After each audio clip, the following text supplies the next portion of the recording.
অতি আনন্দ পাইছোঁ বিজেপি দলতে মই যোগদান হ'বলৈ পাইছোঁ কাৰণ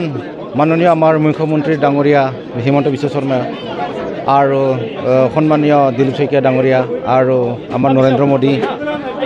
ডাঙৰীয়াৰ যি তেওঁলোকৰ কাম কাজ নীতি আদৰ্শ মই দেখি আছোঁ দেশখন উন্নতিৰ কাৰণে পঞ্চায়ত এৰিয়া বা সকলো জাতি জনগোষ্ঠীৰ উন্নতিৰ কাৰণে চিন্তা চৰ্চা কৰি কাম কাজ কৰিছে সেইকাৰণে মই আজি বিজেপিলৈ যোগদান কৰিছোঁ মই সেইটো নকওঁ কাৰণ আজি মই নতুনকৈ জইন হৈছোঁ কাৰণ বেলেগ পাৰ্টিৰ বিপৰীত ক'লে এইটো ৰাইজ সৰ্বসাধাৰণে মোক বেয়া পাব সেইটো কাৰণে মই আজি সেইটো কমেণ্ট নিদিওঁ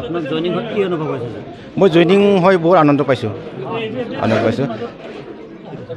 হয় আমাৰ নিখিল ৰাভা ছাত্ৰ সন্থাৰ অগ্ৰণী নেতা প্ৰমুখ্যে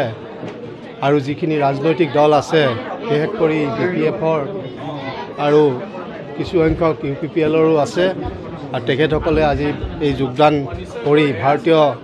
জনতা পাৰ্টিৰ প্ৰতি আস্থা আৰু বিশ্বাস পোষণ কৰি আগবাঢ়ি আহিছে আমি তেখেতসকলক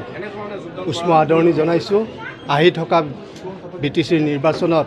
যাতে তেখেতসকলে দায়িত্ব সহকাৰে নিষ্ঠা সহকাৰে কাম কৰি যায় তাৰ কাৰণে আহ্বান জনাইছোঁ আৰু BTCৰ এই যি পৰিষদীয় নিৰ্বাচন অহা ছেপ্টেম্বৰত অনুষ্ঠিত হ'বলগীয়া গৈ আছে ভাৰতীয় জনতা পাৰ্টিয়ে পূৰ্ণ শক্তিৰে সাংগঠনিক কাৰ্যক্ৰম অব্যাহত ৰাখি আগবাঢ়ি যাব আৰু আমি নিশ্চিতভাৱে অহাবাৰ ফলাফল আমি খুব সুন্দৰভাৱে আমি ফলাফল আমি পাম বুলি আশা প্ৰকাশ কৰোঁ ডিষ্ট্ৰিক্টত 10টা সমষ্টি দিব নেকি আপোনালোকে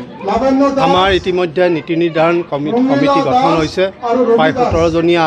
এখনি BTCৰ নিৰ্বাচন সম্পৰ্কত এখন মাননীয় মুখ্যমন্ত্ৰী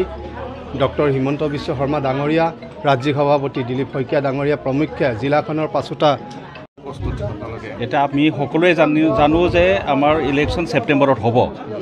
আৰু সেই হিচাপত আমাৰ ক'বলৈ গ'লে মাত্ৰ 3 মাহ সময় আছে